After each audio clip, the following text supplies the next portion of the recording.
"Mma, Mma," her mother shouted repeatedly into the cold moonlit night. The sound of grasshoppers echoed faintly in the distance. Usually, at that time, the children would gather in the center of the village, where there was an open space, bathed in moonlight. They would sing native songs and play various games that children loved to play. "Ngozi, I don't think Mma can hear you from here. It's better if you go there or send someone to fetch her. You know, I have told you to stop shouting her name at night. My late mother said it's bad luck," Nnamdi, Mma's father, would often say. But every time it seemed as if the information would never stick in Ngozi's head. "It's not in my husband, but I have heard what you said," she would reply, though not convinced. As Ngozi walked on the path towards the village center, she kept calling Mma's name, hoping her daughter would run to her. Mma was just 8 years old, a beautiful little girl with long dark hair and big brown eyes. She loved playing with her friends, even though her mother had warned her several times not to stay at the village center at night. But Mma wouldn't listen. "Mma, I think I heard your mother's voice. You should run to her before she gets here. You know what will happen if she does," Chidi, Mma's friend, said. Reluctantly, Mma waved goodbye to her friends and grumbled as she made her way towards her mother's voice. "Naughty girl, can't you tell it's late and time to go home? You always wait for me to come and get you. Silly girl," Ngozi scolded angrily. "I am sorry, Mama. I was just having fun with my friends and lost track of time." "I promise it won't happen again," Mma replied, apologetic as ever. Mma was quick to make promises to her mother, but even quicker to break them, as she never returned home willingly. This pattern continued until Mma became an apprentice in a clothing shop. One cold night, a loud hooting sound echoed outside their hut. Amadi woke up, his ears prickling at the eerie sound. He went outside to investigate and saw a large owl perched on a tree branch just outside their hut. As he stared at the owl, it stared back at him. A chill ran down his spine. Fear was unfamiliar to him, but at that moment it gripped him tightly. Goosebumps rising on his skin, he rushed back into the hut, but sleep eluded him until the early hours of the morning. Sleeping past the cockcrow was unusual for him, and even his wife asked why he had slept in when he should have been in the farm. He wanted to tell her about the owl, but decided against it. He didn't want to frighten her unnecessarily. "It's nothing, my wife. Some days are just like that," he said, dismissing her concern. Mma was now a teenager. She no longer played as much as she used to, but she still sat with her friends at the village center, chatting about their days. Everyone had a job or skill to learn. However, each night, when the owl hooting was heard, something strange would happen. Mma's spirit would leave her body and only return by morning. This caused Mma to bedwet whenever she slept.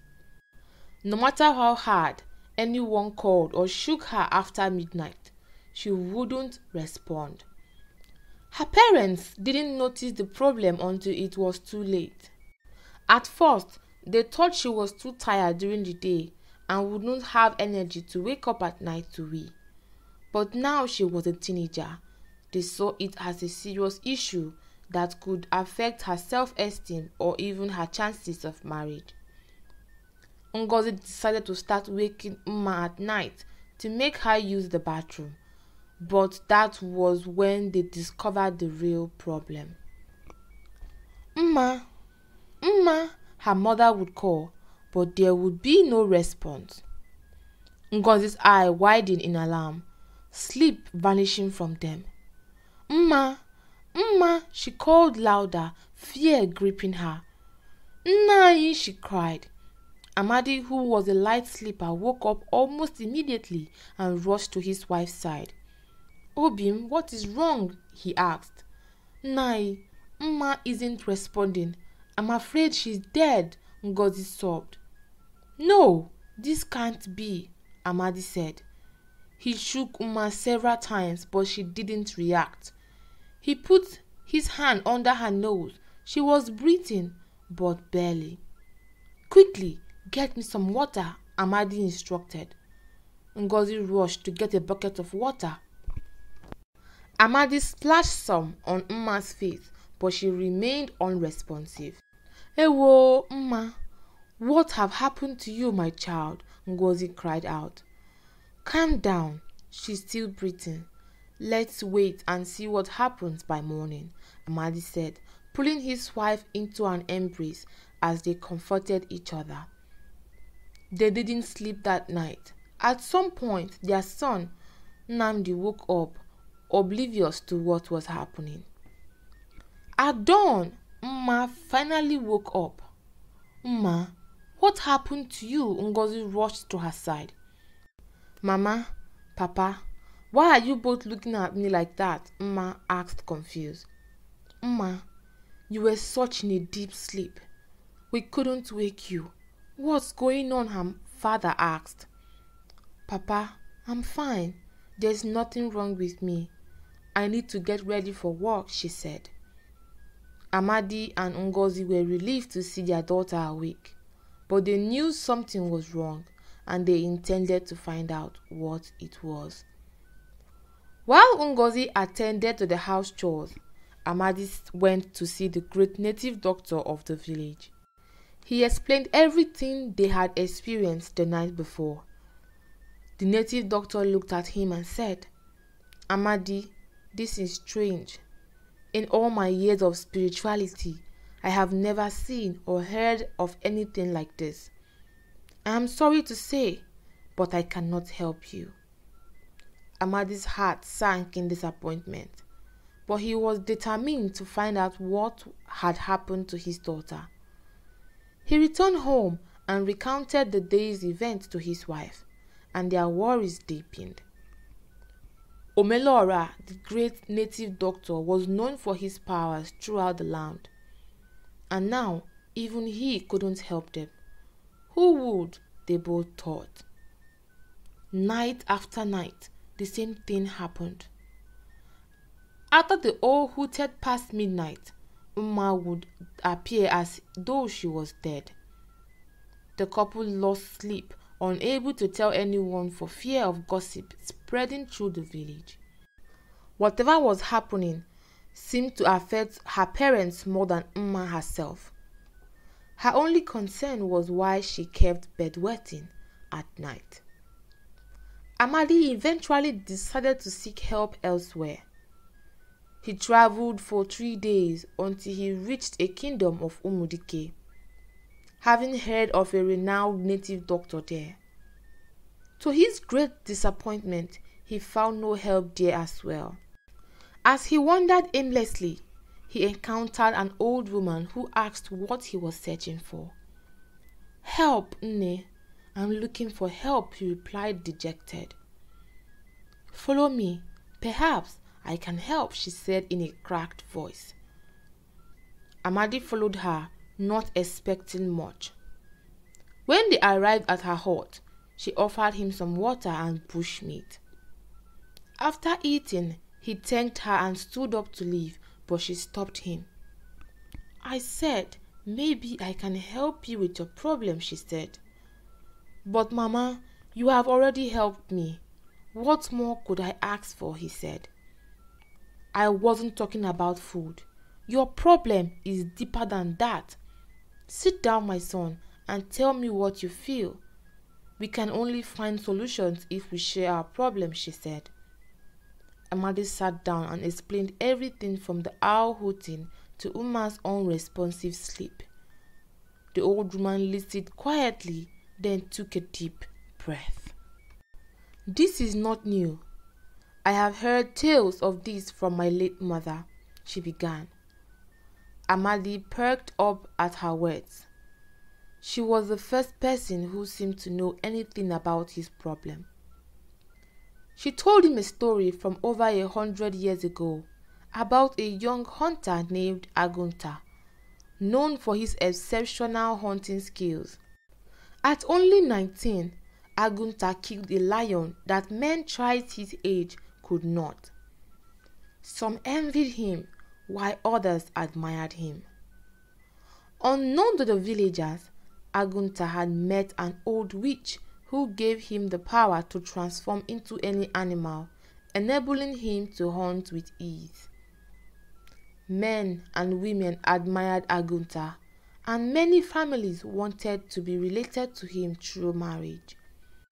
Mothers shamelessly advertised their daughters to him as a good choice of wife, but in all these, Agunta found love in a special maiden. He was opportune to meet the beautiful Princess Adeze, whose beauty was unmeasured. It was like the gods took their time when creating her. She had a very beautiful face, big brown eyes, a slender figure, full chest, tiny waist, and full hips. For the men of the village, she was a physical example of a goddess. She was visiting her grandmother's hut, which was something she did once in a while, because her father the king would not allow her to go out whenever she wanted. Agunta was enchanted by her beauty. When their eyes met, his heart skipped a beat, which was something he had never felt for any maiden. It was love at first sight for the both of them, because Adeze too was enchanted by Agunta. Agunta vowed to win her hand in marriage. Since Agunta didn't know when Adeze would come out again, and he didn't want to scare her by visiting her in her room at the palace, he discreetly followed her to her grandmother's hut and watched from a distance. Hours passed before she finished with her visit.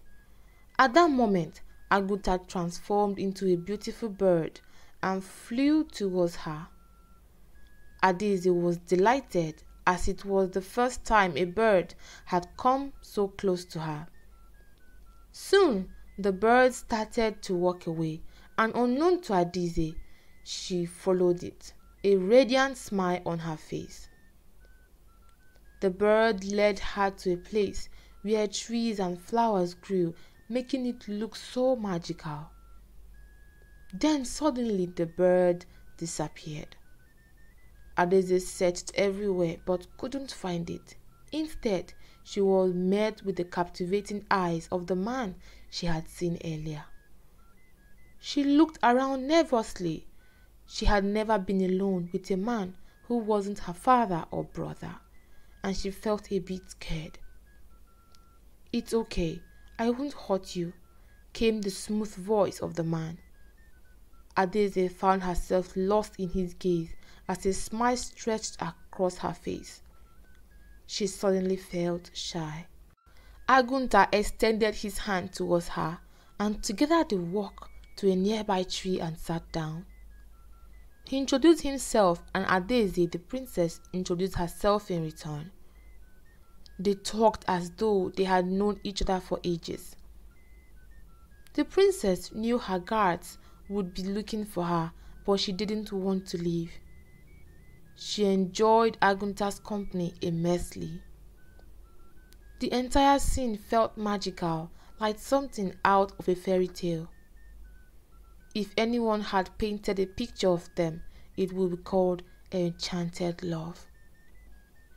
Before the night ended, they shared their first kiss and they wanted more. They were both drunk in love. "I will come tomorrow to ask for your hand in marriage," Agunta said.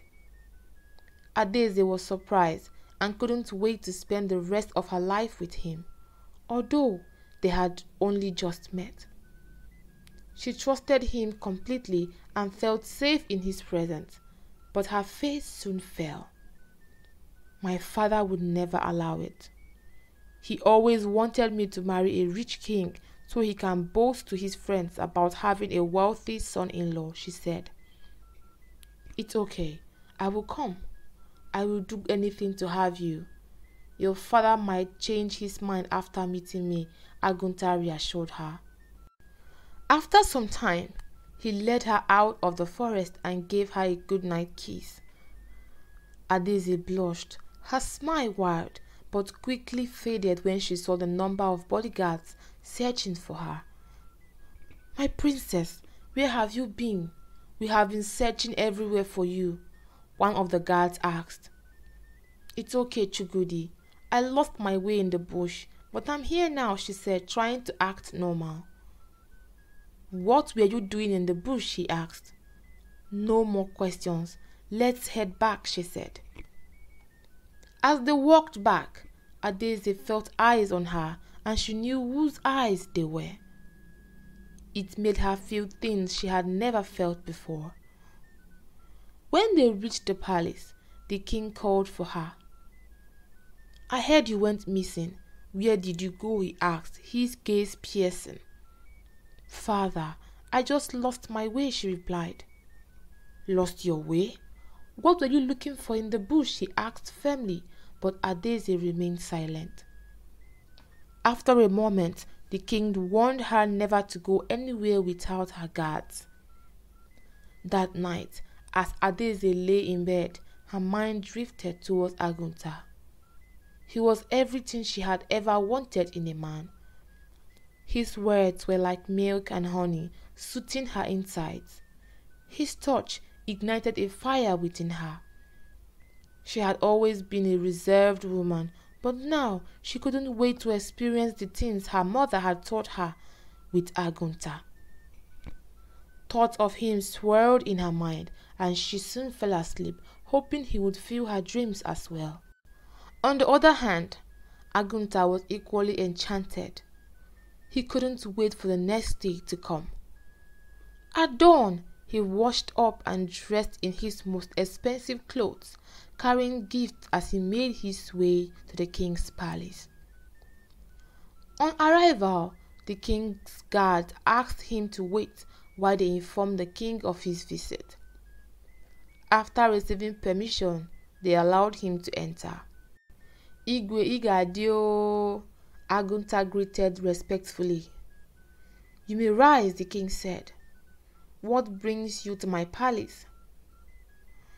Before I explain, I would like to present these gifts to you, my king, Agunta said. He presented 2 lion skins and elephant tusks. Wow, these are rare. Even as a king, I don't possess such things, the king thought to himself. My king, I am here to ask for Princess Adaeze's hand in marriage, Agunta said. The king looked at him strangely and asked, Are you a king or perhaps a prince? No, my king. I am a son of the neighboring kingdom and a great hunter. People call me Agunta the Great, for I am the only man to have killed a lion in the whole of the 7 kingdoms in our land, he said. Listen to him bragging in my presence, the king thought. Well, my daughter will not marry a commoner. She will only marry a rich king, he said calmly. I'm sorry, my king, but I am willing to do anything for her. I will ensure she never lacks, Agunta said passionately. No, the king thundered. I will never allow my daughter to marry a commoner. If that's all, please leave, he said, dismissing Agunta. Agunta was left speechless. He departed the palace with a heavy heart, but he knew he couldn't give up Adaeze. Adaeze had overheard her father's conversation with Agunta because she had been eavesdropping. As soon as Agunta left, she hurried through the back, hoping to catch up with him. She ran until she saw his back. Agunta, she called out. He turned, a huge smile spreading across his face.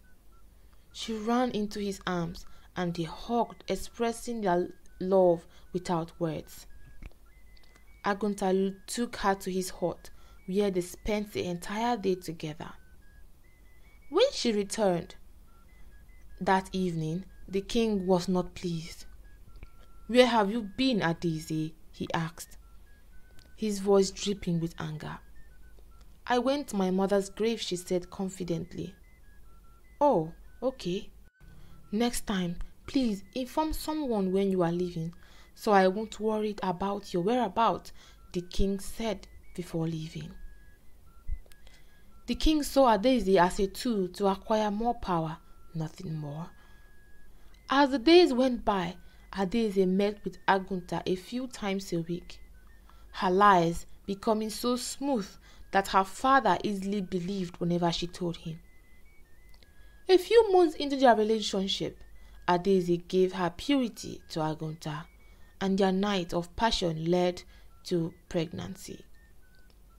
When Adeze told Agunta, he was overjoyed. They both planned to flee the village a week later, but unfortunately, the king found out. "Mama, where is all this leading to? You haven't said anything that concerns my daughter's problem," Namdi asked. "Patience, my son," Nne replied. The king also found out about the pregnancy. He was beyond furious and ordered that she be burned at the stake. As she was of no use to him anymore, he would rather have her dead than allow her to live with a commoner. Adeze had already packed her bags when some guards burst into her room and forcefully dragged her outside. They tied her on the stake. She cried as she watched her father's emotionless face. "Agunta, Agunta, Agunta," she cried, but he was nowhere to be seen. When Agunta realized that Adeze hadn't come as planned, he went after her and was horrified by what he saw. Anger surged through him and he immediately transformed into a lion, attacking the king and tearing him apart. Afterward, he turned into an owl and flew away. It was said that Agunta never returned to his human form again. He became ruthless, and with the witch's power, he could capture the spirits of young maidens whose name he heard at night. He would mimic the name of the maidens he wanted. Some said he used them as servants for Princess Adeze, while others believed he married them to keep him company in the underworld. The true reason remains unknown, but I must tell you to act fast, as those maidens did not last long once they began to show certain symptoms like the one you have explained about your daughter," Nne said.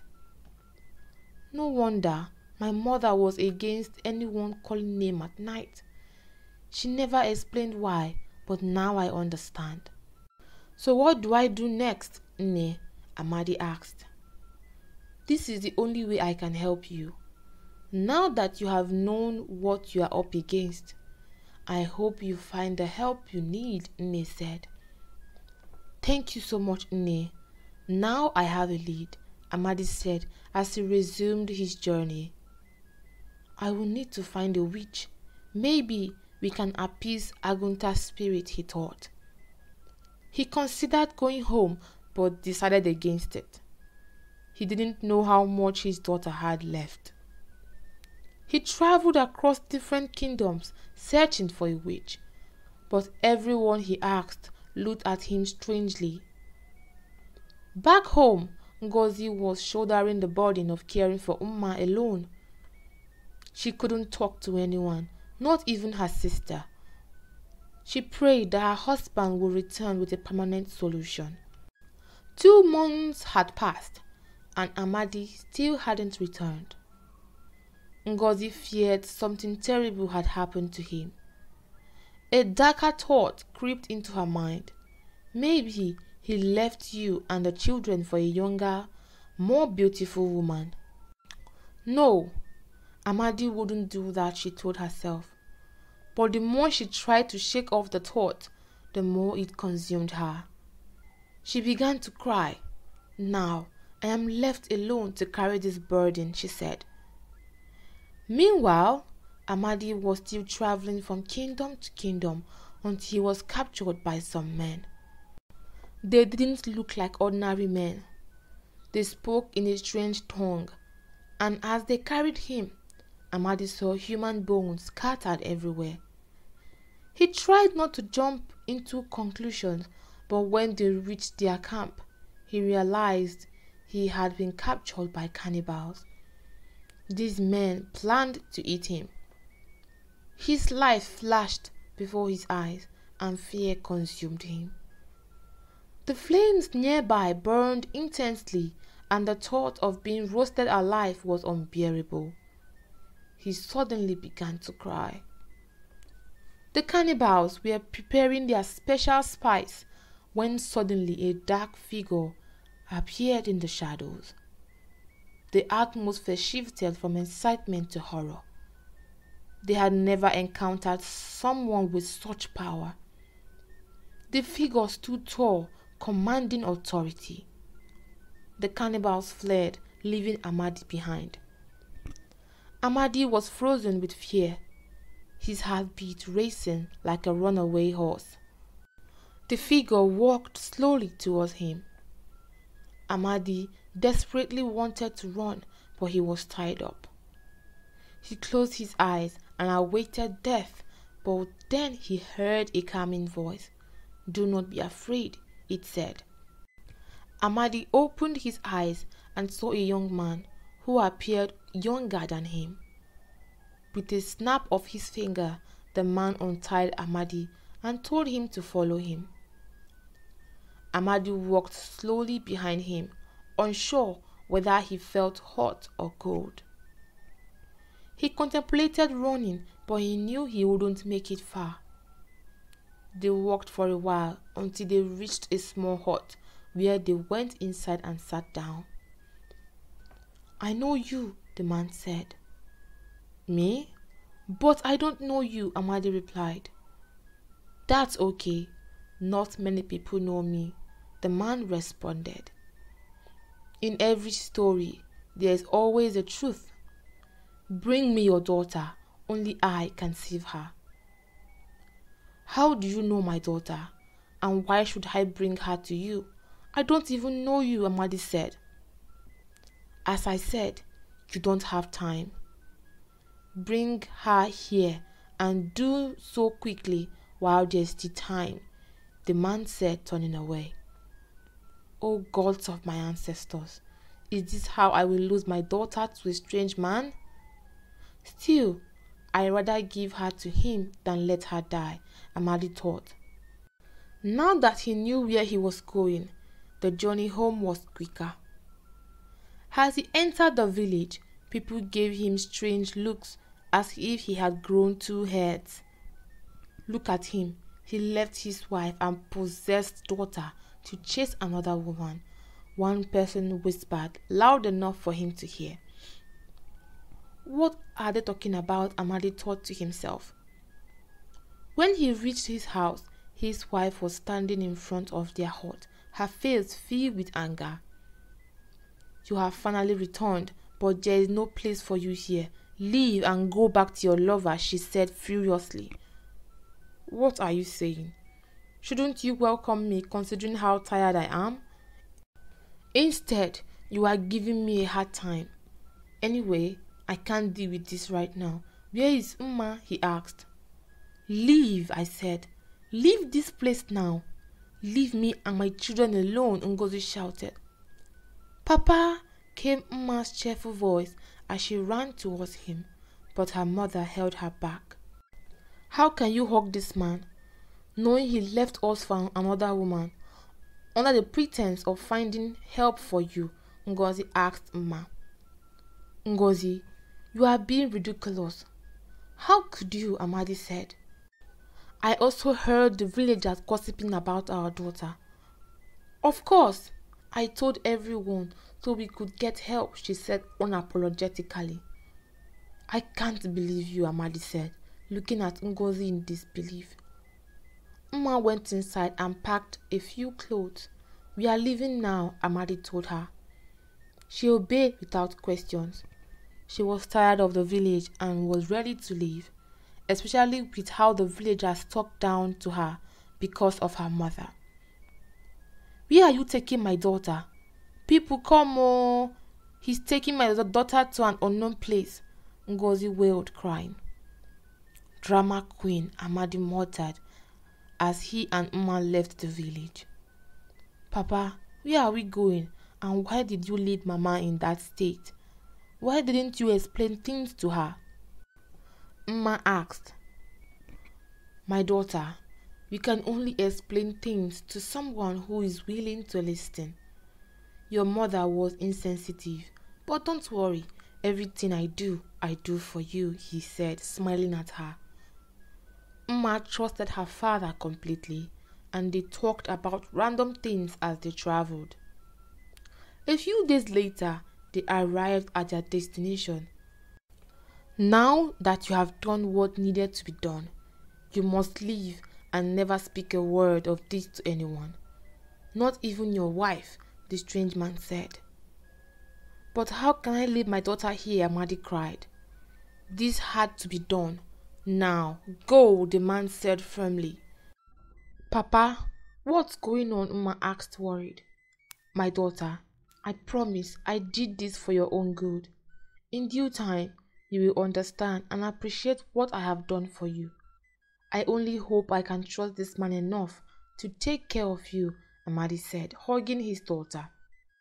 He turned to leave. Mma wanted to follow her father, but a strange force held her back, causing her to fall to the ground and cry as Amadi walked away. She looked up to find the strange man gazing at her intently.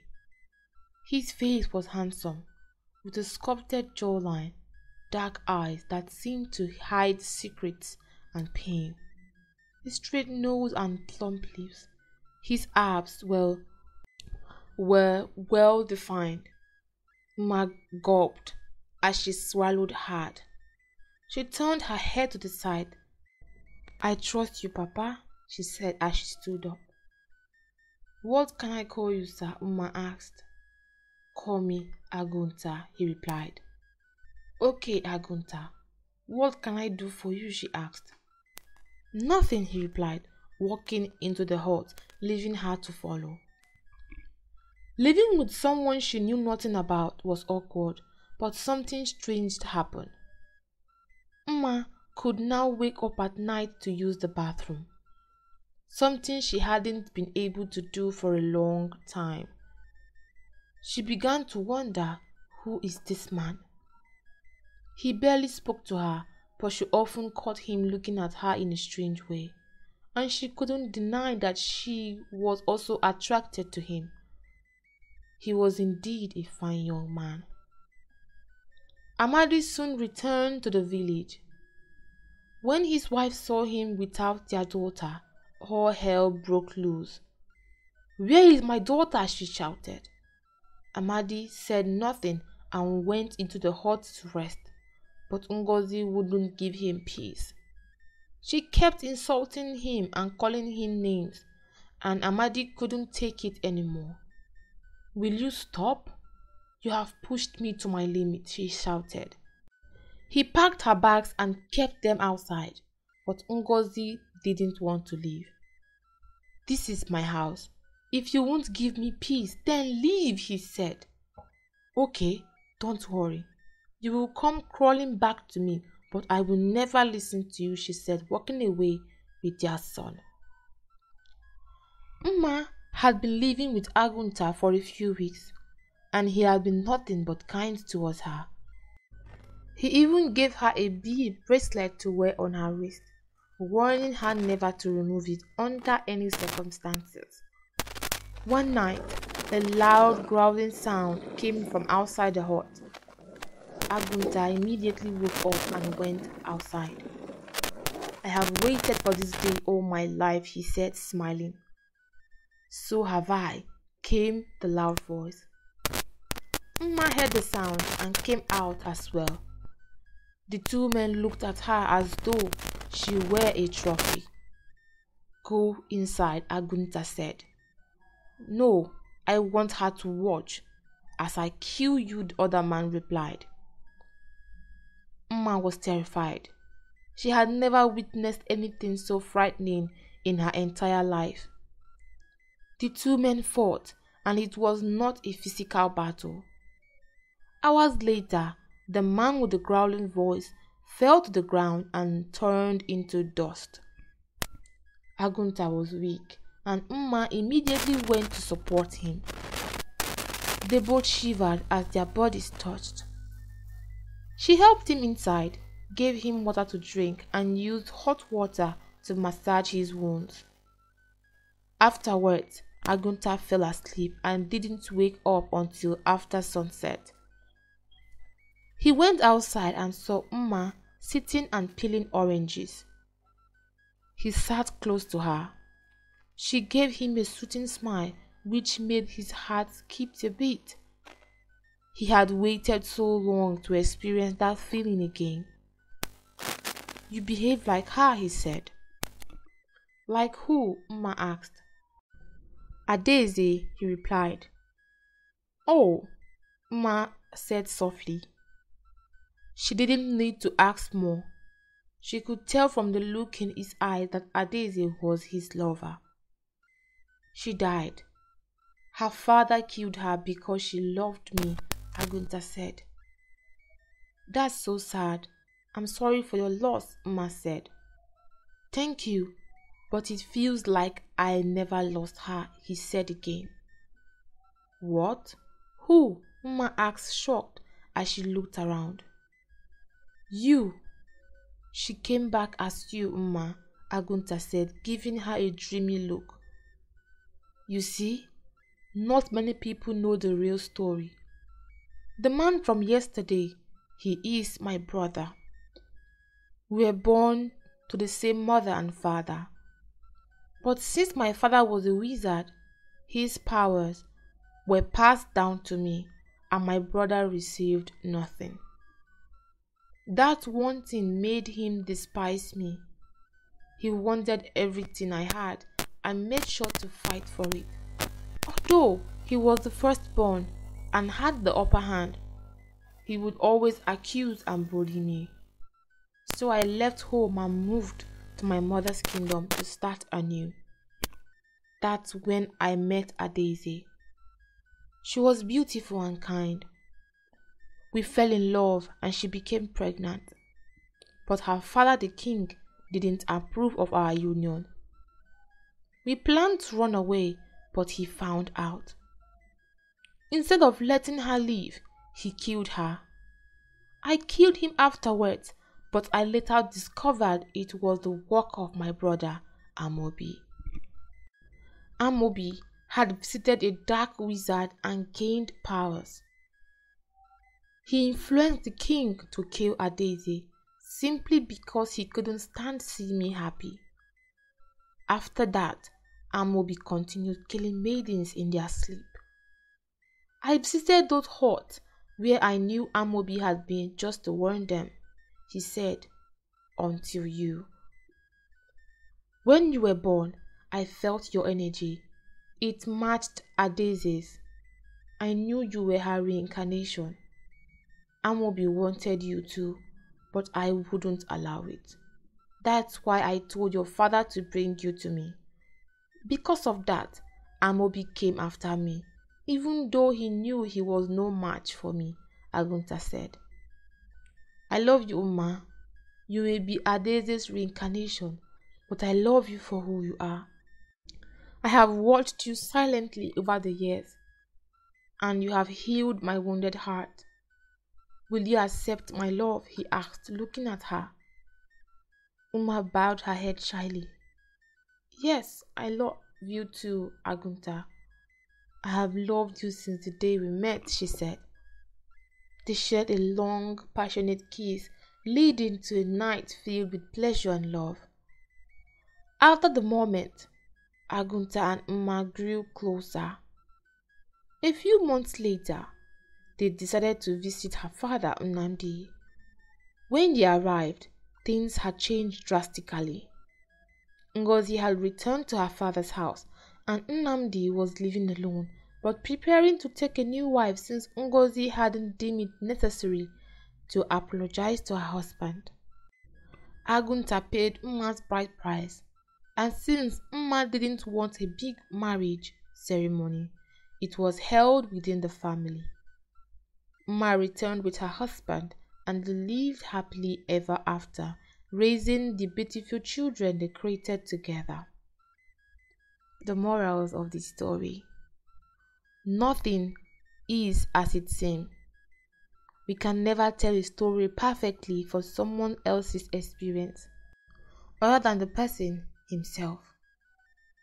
In life, sacrifices are inevitable. We must remember that they might not always be in our own favor. Trust. It takes time to build trust, and it can be broken in an instant. Ngozi may have been a good woman, but she let her mind control her instead of controlling her mind. She allowed her subconscious to make the final decision, thereby distrusting her husband. They say patience is a virtue. It's also a necessity. Love can shatter and love can heal. But in the end, love is the greatest of all. What have you learned from this story? I want to hear from you all in the comment section. Thank you for watching and I hope you enjoyed the story. Please don't forget to like, comment and share. See you in our next one. Bye.